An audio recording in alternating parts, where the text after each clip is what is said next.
यकीन नहीं होता कि ये सफ़र सच में यहीं ख़त्म हो गया। स्ट्रेंजर थिंग्स सीज़न 5 का आखिरी एपिसोड किसी सीरीज़ का नहीं बल्कि ज़िंदगी के एक लंबे चैप्टर के बंद होने जैसा लगता है। जैसे लाइट्स ऑफ हो गई हूँ लेकिन आंखें अभी भी उसी अंधेरे में कुछ ढूंढ रही हूँ।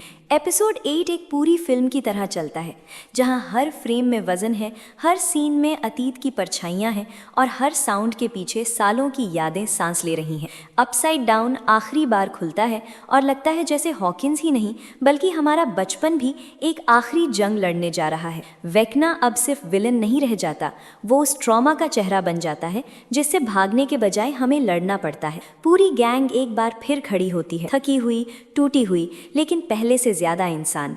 और यही चीज़ इस फिनाले को स्पेशल बनाती है कि जीत सिर्फ मॉन्स्टर को हराने की नहीं बल्कि खुद के डर की पार जाने की है। माइंड फ्लेयर के साथ वो फाइनल बैटल ऐसा लगता है जैसे दिमाग और दिल दोनों पर हमला हो रहा हो। लाइटिंग, म्यूजिक, साइलेंस सब मिलकर एक ऐसा माहौल बनाते हैं जहां आप सांस लेना भूल जाते हो। और फिर आता है वो हिस्सा जहां शो असली पंच मारता है। लड़ाई के बाद क्या? क्योंकि असली मुश्किल यही होती है कि जब सब खत्म हो जाए तो आगे कैसे बढ़ा जाए। कोई पीटीएसडी में फंसा है, कोई अपने सपनों की शक्ल ढूंढ रहा है, कोई पहली बार खुद को चुन रहा है और कोई ये समझने की कोशिश कर रहा है कि अब वो सिर्फ सर्वाइव नहीं कर रहा बल्कि जी भी सकता है। नैन्सी का आर्क यहाँ दिल जीत लेता है क्योंकि वो किसी परिभाषा में फिट होने से इनकार करती है। वो स्ट्रांग है, इंडिपेंडेंट है और उसे अपनी लाइफ एक्सप्लोर करने का पूरा हक है। स्टीव का ग्रोथ साइलेंट है लेकिन पावरफुल। बच्चों से उसका लगाव अब केयर बन चुका है और वही उसकी जीत है। हेनरी के पास्ट में जाने वाले सीन्स में जेमी कैम्पबेल बावर ने ऐसी एक्टिंग दी है कि एक पल को आपके अंदर हमदर्दी जाग जाती है और अगले ही पल आपको याद आता है कि कुछ जख्मों का कोई रिडेम्पशन नहीं होता। और शुक्र है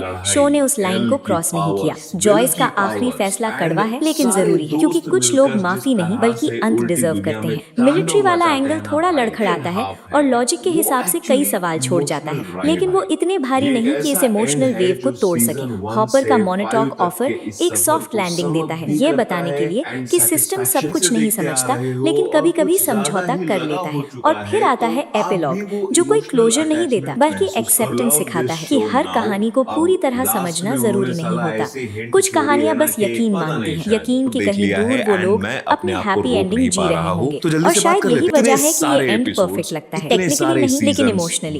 ये कोई मास्टरपीस का टैग नहीं मांगता, ये कल्चरल इवेंट है, बिल्कुल एंड गेम की तरह जहां लॉजिक से ज्यादा अटैचमेंट जीत जाती है। कुछ एपिसोड फ्लैट रहे, कुछ मोमेंट्स पूरी तरह लैंड नहीं हुए लेकिन लाइफ भी तो वैसी ही होती है, अधूरी, इम्परफेक्ट और फिर भी यादगार। स्ट्रेंजर थिंग्स हमें ये सिखाकर जाता है कि ग्रोथ का मतलब भूल जाना नहीं बल्कि यादों के साथ आगे बढ़ना है। और शायद इसलिए इसका अंत दिल तोड़ता है लेकिन सुकून भी देता है क्योंकि ये शो खत्म नहीं हुआ, ये हमारे नॉस्टैल्जिया, हमारे आर्ट, हमारी इंस्पिरेशन में जिंदा रहेगा। और हाँ, ये सोचकर दर्द होता है कि अब इसके बारे में नई थ्योरी वीडियो नहीं बनेंगे, नए एपिसोड्स का इंतजार नहीं होगा। लेकिन ये भी सच है कि हर 10-20 साल में एक बार ही ऐसा एक्सपीरियंस मिलता है और मैं खुश हूँ कि मैं स्ट्रेंजर थिंग्स देखते हुए बड़ा हुआ क्योंकि कुछ कहानियां सिर्फ देखी नहीं जाती, वो आपकी कोर मेमोरी बन जाती है। और ये एंड जितना भी भारी हो उतना ही बिफिटिंग है, ऐसा एंड जिसे आप भूल नहीं पाते बल्कि हमेशा अपने साथ लेकर चलते हो।